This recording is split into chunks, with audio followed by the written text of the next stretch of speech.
Hi everyone, welcome back to today's episode. Today we are diving into an amazing book titled How You Can Be Led by the Spirit of God.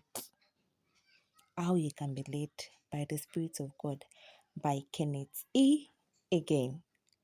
Yes. Have you heard of him before? If you have, drop a comment and let me know. Okay? Let me know in the comment section. All right, let's get right into it. Chapter 1, The Lamp of the Lord. Trust me, you're going to love it, you will enjoy it, and you will learn from it. You will learn a lot. The lamp of the Lord.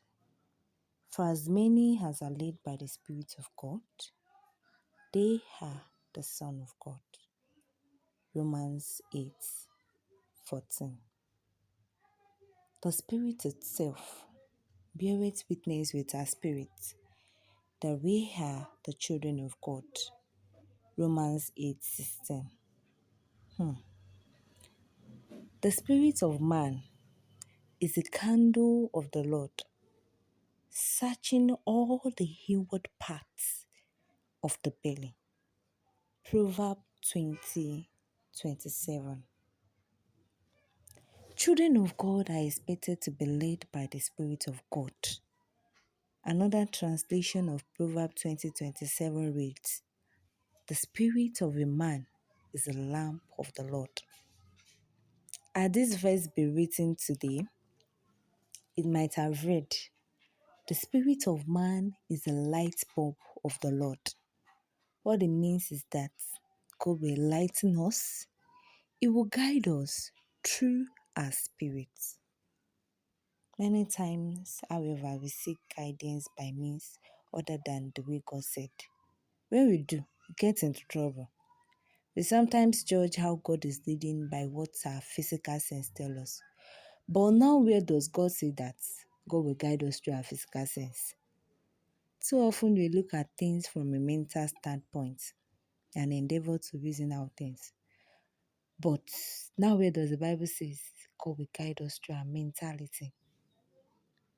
The Bible doesn't say that the body of man is a candle of the Lord, nor that the mind of man is a candle of the Lord. It says that the spirit of man is the candle of the Lord. And that's in Proverbs 20:27. Yes, God will guide us, He will enlighten us through our spirit. Now, before we can understand how God does lead us and guide us through our spirit, we have to understand the nature of man. We have to understand that man is a spirit, that he has a soul, and that he lives in a body. Yes, he lives in a body. The chapter 2 is man and external spirits. Man and external spirits. And God said, "Let us make man in our image, after our likeness." So God created man in his own image. In the image of God created he him. Genesis 1:26-27. Man is a spirit being. He is made in the likeness of God. Jesus said that God is a spirit in the book of John 4:24. So man must, of necessity, be a spirit. Man is a spirit. He has a soul and he lives in a physical body. In the book of 1 Thessalonians 5:23. When the physical body of a man is dead and in the grave, the spirit lives on. That part of man is external. Spirit can never die. And man is a spirit. Paul is speaking of physical death here in the book of 1 Thessalonians 5:23. In the book of Philippians 1:23-24 rather. For I am in the street beseech souls having a desire to depart and to be with Christ, which is far better. Nevertheless, to abide in the flesh is more needful for you. Paul is going to live, whether in the body or out of the body. He's still going to live. If he abides or live in the flesh, he can teach the church at Philippines and be a blessing to them. That would be more needful for them. It would be far better for Paul himself, however, to depart and be with Christ. Paul was actually saying, I am going to live in the body, or I am going to depart and be with Christ. Who is going to depart?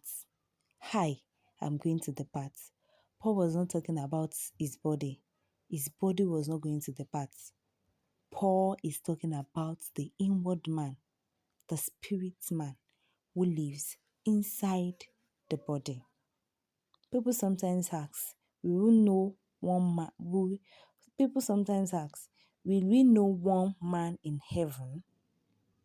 I always quickly ask, do you know one another down here? You see, you are the one who is going to be there. If you know one another down here, you will know one another there. You are the one who is here, and you will be the one who is there. So guys, I hope you enjoyed this. Bye.